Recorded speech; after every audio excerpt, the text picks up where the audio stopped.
What's going on, everyone? Welcome back to the channel. If you're new to the channel, my name is AkeemHaynes. I'm a two-time Olympic bronze medalist, author, motivational speaker, and sports commentator. On my channel, we talk boxing, MMA, track and field, and of course, motivation and encouraging content. If this is something that you enjoy, then I hope that you subscribe to the channel. Now, let's get into the video. Joet Gonzalez versus Isaac Dogboe. What do we think about this fight? This is going to be a very good fight, and I'm looking forward to seeing how it unfolds. Let's talk about Joet Gonzalez first. His only losses coming from two world-class fighters, two fighters who will probably end up in the Hall of Fame if they keep up the pace that they're at right now. I'm talking about Shakur Stevenson and Emmanuel Navarrete. Everyone else he's been in the ring with, he's got the win. In my opinion, the biggest challenge for Gonzalez is knowing when to fight and knowing when to box.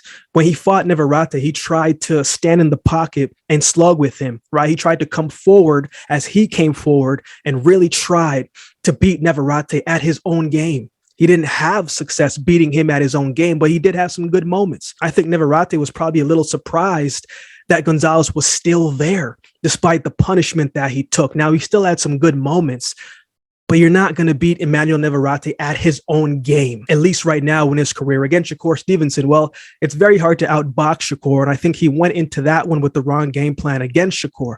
But Gonzalez is multifaceted because he's good at both the inside fight, and he can fight from the outside when he wants to. He's at his best when he's the pressure fighter, when he can come forward and use that left hand, whether it's a jab or a hook. He's got power in that left hand. He's efficient, he's precise, and he's a good placement puncher. Offensively, I have no problems with him there. It's just the movement and the decision-making at times that I question. In his last fight against Santizima, in the fourth round of that fight, he was on the ropes. He could have moved away from the ropes and he could have punched out of the movement away from the ropes, but he just stayed on the ropes and let Santizima tee off on him. And I'm like, man, you got to throw something or move out the way. I didn't like that. I thought that was very dangerous, right? I don't care how good of a fighter is. If you are not moving and if you're stuck on the ropes at any given moment, it could be lights out for you, right? So in this fight, he needs to stay busy to get Dogboe to fight off the back foot, keep pushing him back and outwork him and wear him down. I also think he needs to counter better in this one as well, too. Over the years, he has a tendency to punch, then block and let his opponent get his shots off. And then he'll get his shots off and let his opponent do the same thing, right? And I'm thinking to myself, you don't have to do that, right? You can hit him and you cannot get hit. You can hit and you can move. You don't have to take the same punishment that you are giving out, right? So I'd like to see some adjustments there because he's skilled and talented, and most of all, he's got the heart and the will of a champion. He's a good combination puncher, right? He can discourage his opponent with volume and placement, and that's what I'm looking for in this fight because I think he can do just that. One thing about Joet, right, is he's always going to be engaged,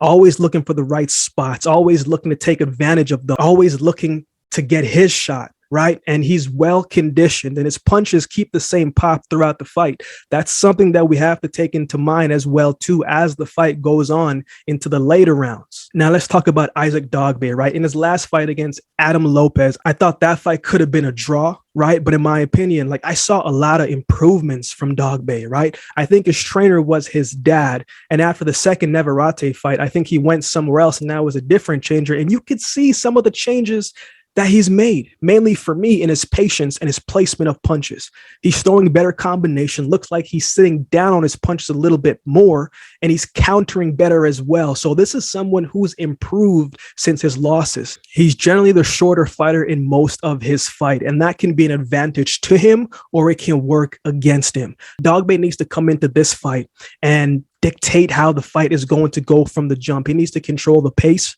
He needs to use the jab to get inside and follow that up with body shots and slip out. He needs to continue to move around with good footment and awareness of where he is inside of that ring. He doesn't have to headhunt. He can set everything up by going to the body because Joet Gonzalez's defensive style leaves him susceptible to getting hit to the body. And the thing about Dogboe too is he's got the power to back up just about anybody, right? This isn't someone who doesn't have pop in his hands. He's got 15 or 16 knockouts, if I remember correctly. So in this fight, I'm going with Joet Gonzalez. I think the pressure of Joet will bring into the later rounds will start to wear down Dogboe. When Adam Lopez started pressuring Dogboe, he had him fighting off the back foot, moving around the ring. When Neverati started pressuring him, the same volume gave Dogboe troubles as well too. And he got tired in the later rounds and he got caught with a lot of shots, a lot of uppercuts. And I think Joet Gonzalez can do the same thing if he goes in there and establishes and dictates the pace and the cadence of this fight right away. Because they're going to be in the later rounds where Dogboe is going to get tired and he's going to start to fight inside the pocket, but lean on his opponents a lot more.